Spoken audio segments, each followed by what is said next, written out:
Sa video ito, pag-usapan natin kung bakit nga ba natin kailangan palitan ang ating gear oil, kailan nga ba dapat tayo magpalit ng ating mga gear oil, at kung paano mag-DIY ng pagpapalit ng ating gear oil. So lahat ng yan pagkatapos ng intro. So sa video ito, itatry natin. So ngayon pag-usapan natin yung so nangyayari po, natokos po ng inano nyo po yan, is good, diba? So bukod po sa pag-change oil or pagpapalit ng engine oil, normal po sa scooter na meron po siyang sariling pwesto ng gearings kung saan pinapalitan din po natin yung kanyang oil. At yun po yung tinatawag nating gear oil. Kagaya lang po ng konsepto ng pag-change oil natin na kapag marumi na po yung ating engine oil, kailangan na rin po nating mapalitan para gumanda po yung performance natin. Ganon din po sa ating gear oil, guys. So sa gear oil po natin, mas matagal po siyang dumumi kaysa po sa engine oil po natin. So kailan nga ba dapat tayo magpapalit ng ating gear oil? So ang nire-recommend po na pagpapalit natin ng gear oil base po sa manual ni Honda Click ay kada 2 taon po. So kagaya po ng konsepto natin kanina, kapag marumi na po, palitan na. So dumudumi lang naman po yung ating mga oil kapag mas madalas po natin silang ginagamit.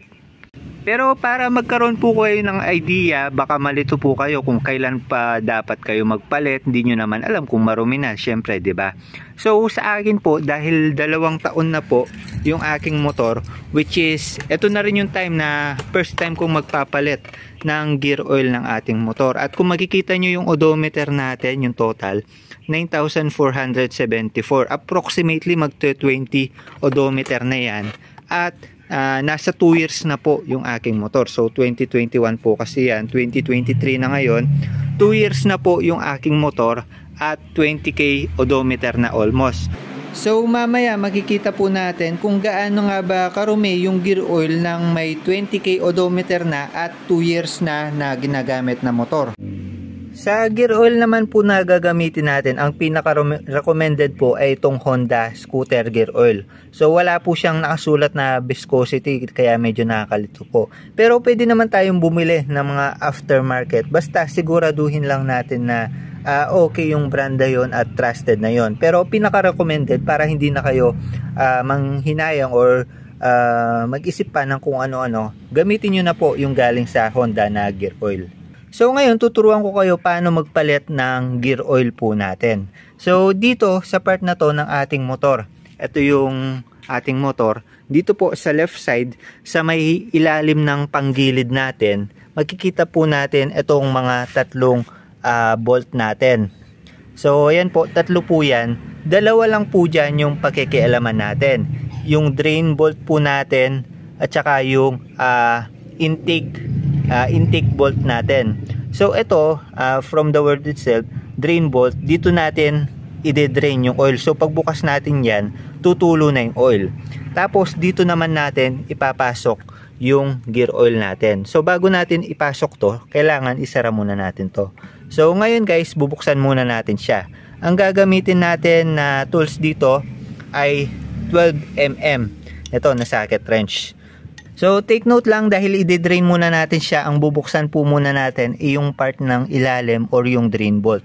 So kailangan i-ready nyo na yung pangsahod nyo para pagbukas kasi natin nito is tutulo na po yung gear oil natin. So ang direction po ng pagpihit natin ay counterclockwise. So yan, opposite ng ikot ng orasan. Ayan, para lumuwag. Tapos hintayin lang natin na tumulo yung oil.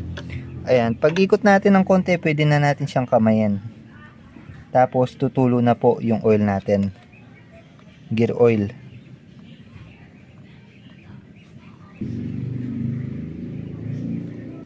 Ayun, kung makikita nyo, sobrang linaw pa nyan guys. 2 years na yung aking motor, tapos 20k odo, malinaw pa rin. Though hindi sa super linaw talaga, hindi tulad ng pag nag-change oil tayo maitim na.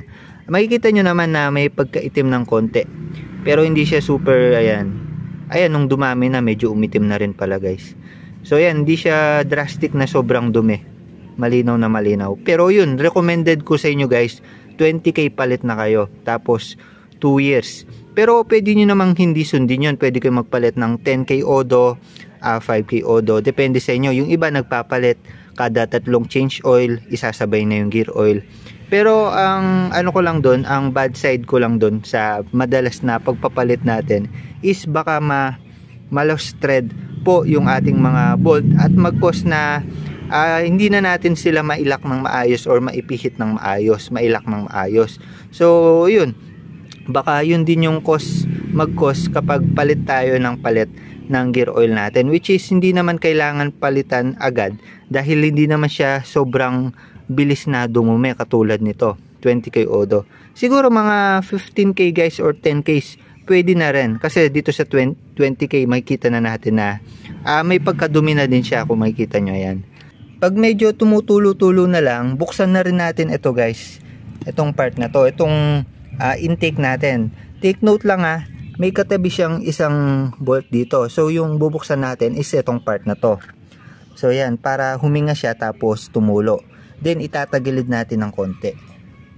So buksan lang natin to guys. Ang open natin dito ay counterclockwise pa din. So yan, para tignan natin kung tutulo.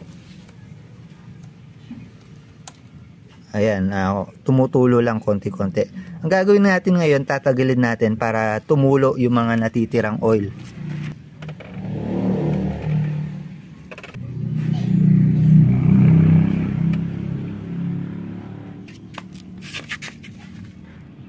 So yan, after natin makita na wala na masyadong tumutulo, pwede na natin ibalik yung drain plug po natin. So baka malito po kayo, yung drain plug natin is mas mahaba siya kaysa dun sa intake bolt natin, intake plug. So ayan, itong mahaba, kakabit muna natin para kapag kinabit po natin yung gear oil natin na bago is hindi na po tutulo. So ang pihit po natin ngayon is kabaligtaran ng kanina, so clockwise na ngayon. Tapos make sure lang po natin na higpitan po natin para hindi po siya tumagas. Then sa paglalagay naman po ng gear oil, kung makikita nyo, meron po siyang parang socket dito. So yung mga aftermarket guys, may nabibili yung mahaba dito. Yun okay yun, para maisaksak na po natin dito. Pero ito pong Honda, medyo maikli lang to, do nakapahaba siya, hindi po siya sasapat para mailagay natin ng maayos yung buong oil na nandito.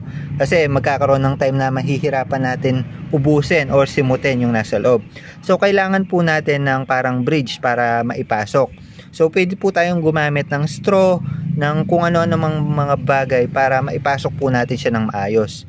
So make sure lang natin na papasok dito sa butas. Yung iba guys, straw po yung ginagamit, okay po siya. Pero sa case natin, dahil DIY lang tayo, kailangan natin maging maparaan. So ito, wala akong makitang straw, ballpen na lang. So ito, malaki naman yung butas, kakasya naman siya dito sa ano ng ating gear oil, sa pin. Tapos papasok naman siya sa butas.